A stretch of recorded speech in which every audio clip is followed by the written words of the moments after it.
Hi, and welcome to day 3 of the International Chainsaw Carving Competition here in Chetwynd, BC. Over the past 2 days, the blocking and shaping has been done. Now the fine detailing will come out. By the end of the day, you will see a huge difference.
So I'd really like everybody to come down as a family, check them out, guess what they're making, visit with the carvers, because they love showing off their work and they like telling you where they're from and show you portfolio. So this is a family event. I'd like everybody to come down.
Progress this year was insane. The first day we had a log for each one of them, and the first day they progressed so fast that people were really surprised, because where they're at today is usually where they're at on the last day.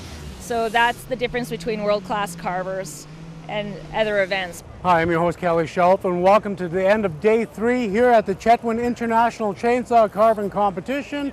As you've seen in our footage, the detailing has come out of the logs. Tomorrow, nothing but the final touches and the judging remains.